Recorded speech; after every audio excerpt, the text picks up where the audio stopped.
Hi friends, welcome back to my channel. My name's Katie, this is Life Between Words.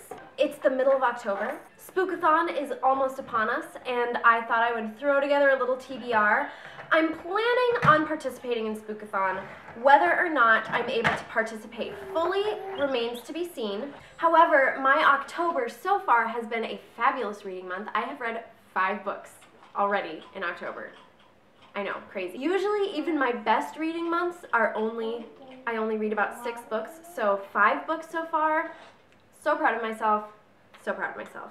But it's feeling October-y. I saved so many thrillers and mysteries and stuff for this month, and I'm feeling a little overwhelmed and like I might actually get a little burnt out.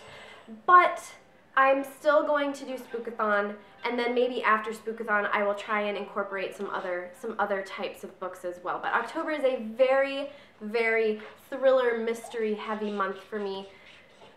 So we'll see, we'll see. I don't want to get burned out. I am not going to be able to read all these books I'm going to share with you. What's that all about? I'm not going to be able to read all of these books that I'm going to share with you, but I wanted to give myself options, and I wanted to fit as many of the challenges into the books that I'm reading as possible. So I couldn't find, just one book to meet all of the criteria.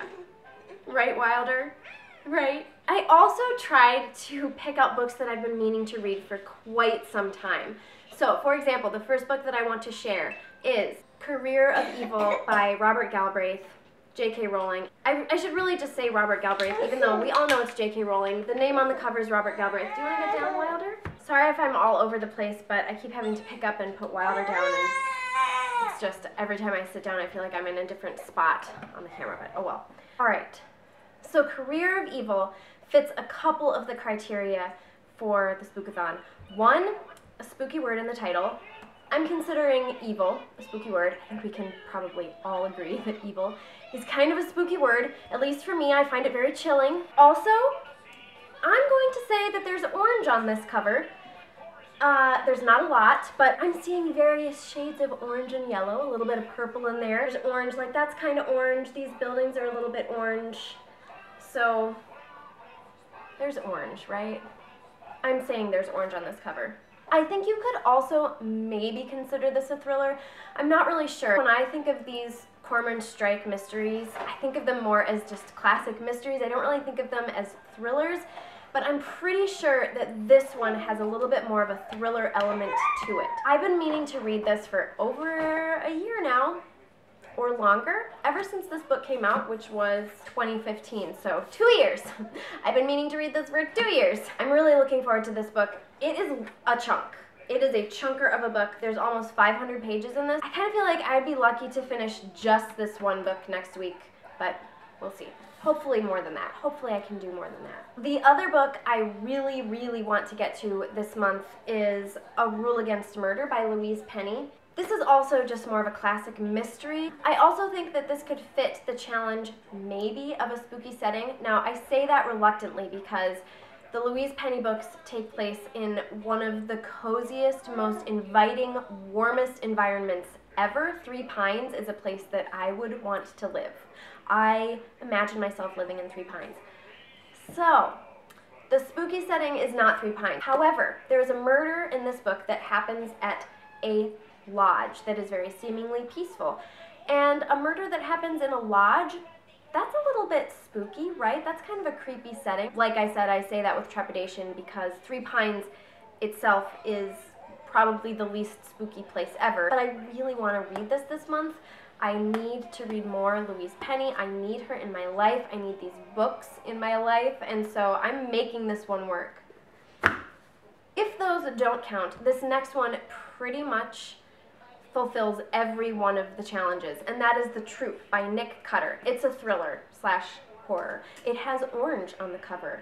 It takes place in a spooky setting because the premise of this book is that a bunch of kids are out in the wilderness and some terrible things start to happen. They run across this man who is not a zombie, but very zombie-like in terms of appetites. The only 2 challenges that this book really doesn't fulfill are, it doesn't really have a spooky title, The Troop. That's not really spooky. And it doesn't really have a childhood fear of mine. Unless maybe, depending on what it is that they encounter, I'm not really sure. I say that because the next book is the one that fulfills my childhood fear. It also is considered a thriller, a nonfiction thriller, and that is The Hot Zone by Richard Preston. The subtitle on this book is The Terrifying True Story of the Origins of the Ebola Virus. I remember learning about the Ebola virus when I was in elementary school and becoming completely freaked out by it. So, definitely a childhood fear, definitely a thriller, albeit a nonfiction one. So, these are the 4 books that I would like to read during the Spookathon. Like I said, I don't think I'm going to get through all of them. I will be lucky if I get through one of them. But I wanted to give myself plenty of options.